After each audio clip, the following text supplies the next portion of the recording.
In this era of video games, flat-screen TVs, smartphones, iPads, and other digital devices, it's hard to believe that there was a time when people couldn't just flip a switch and have light.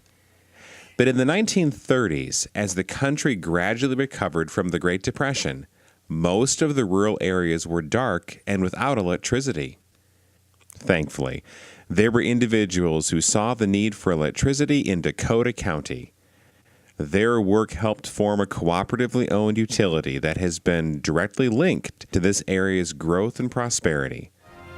This is the story of Dakota Electric Association.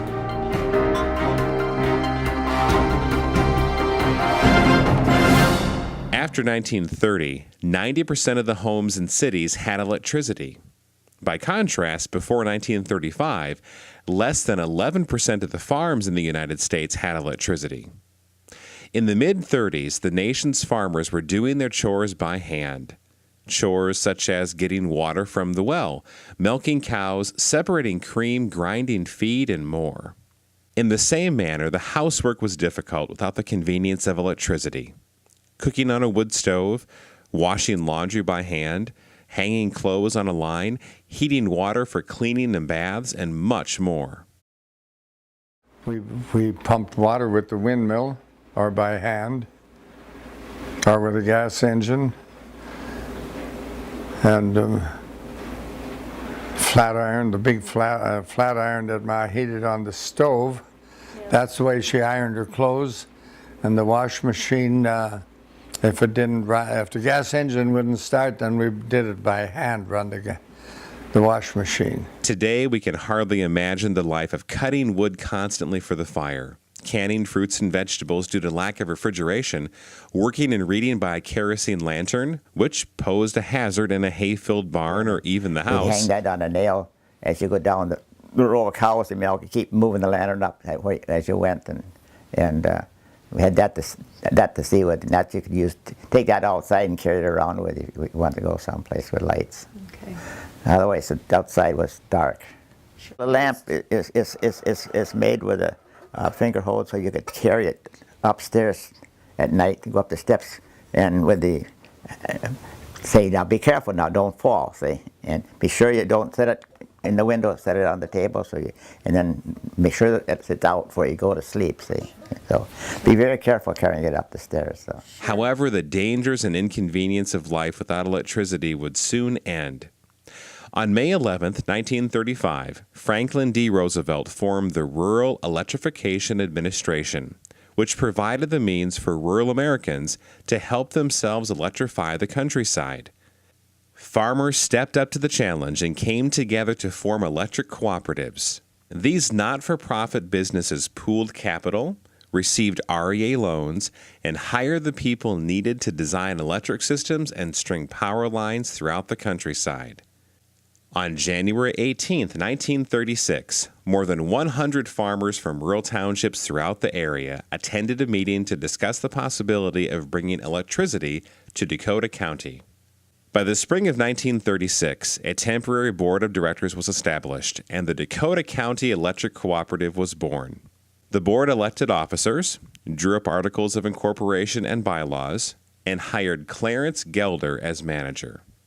On March 3, 1937, Gelder received the good news that Dakota County Electric Cooperative's loan for $200,000 was approved by the REA, and the cooperative could begin building power lines to serve the county. The first pole was set in Invergrove Township in the fall of 1937, and on February 21, 1938, a ceremony was held as the board threw the switch at the Farmington substation and sent power down the lines to light up rural Dakota County. Neighborhood gathering, when they first turned the lights on, they all gathered at Troy Mickelson's farm, about a half mile down the road from this farm. And they had a gathering there when they turned the lights on. Yeah. Everybody was just so darn glad to get that electricity and have that power. And it was a historic moment as the rural homes received electricity for the first time. Approximately 1 year later, nearly 5,000 poles had been set and more than 200 miles of line strung across Dakota County, bringing electricity to 356 members of the cooperative. Electricity demand was growing across Minnesota in the 1950s and 1960s. Not only were people building more homes and businesses, but they were purchasing many new electric appliances, both to ease the workload as well as provide entertainment. The people didn't really realize what electricity could do for you. First, they thought it was only to give you a light in your house. But it didn't take long. You know, they had a refrigerator, and pretty soon they had electric iron, and pretty soon they had electric motor pumping water and stuff like that. Out in the rural area, those were the things that was important to us. By the 1960s, the cooperative was looking for new sources of power, and in 1962, the board of directors voted to purchase power from Cooperative Power Association, which was a cooperative that was formed to provide wholesale power to distribution cooperatives. In 1999, Cooperative Power merged with United Power Association to become Great River Energy, Dakota Electric's current wholesale power supplier. In 1969, Dakota County Electric Cooperative was renamed Dakota Electric Association. By the early 1970s, it was clear that Minnesota's electric cooperatives were going to need more power. In 1975, construction began on the Coal Creek Station power plant near Bismarck, North Dakota. Today, Coal Creek Station is the primary source of power for Great River Energy and the electric cooperatives it serves. As the townships in northern Dakota County grew, cities were formed, and Dakota Electric began serving a more suburban population. Throughout the 1980s, Dakota Electric experienced tremendous growth, and in 1986, Dakota Electric was the fastest-growing electric cooperative in the nation. By 1990, Dakota Electric served 58,300 accounts and had more than doubled its size in 10 years. One way the cooperative has managed the tremendous growth over the years is by using technology to gain efficiencies and serve the membership better. For example, the cooperative purchased its first bucket truck in 1961, its first computer in 1976. The load management system to control peak electric load was developed in 1983, and electronic mapping in 1988. In 1995, the cooperative started using remote monitoring systems to control field equipment and reduce outage time. And vehicle locating services began in 2008. All of these systems improved efficiencies and provided the ability to better serve the membership. But technology is meaningless without employees with the skills and dedication to do the job.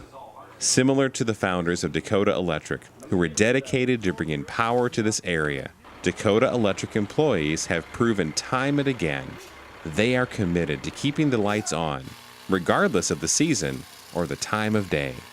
Today, Dakota Electric delivers more than 1.9 billion kilowatt hours of electricity per year through 4,000 miles of line to serve nearly 102,000 accounts. While the size of the system has grown, Dakota Electric's mission and purpose are the same today as they were in the 1930s.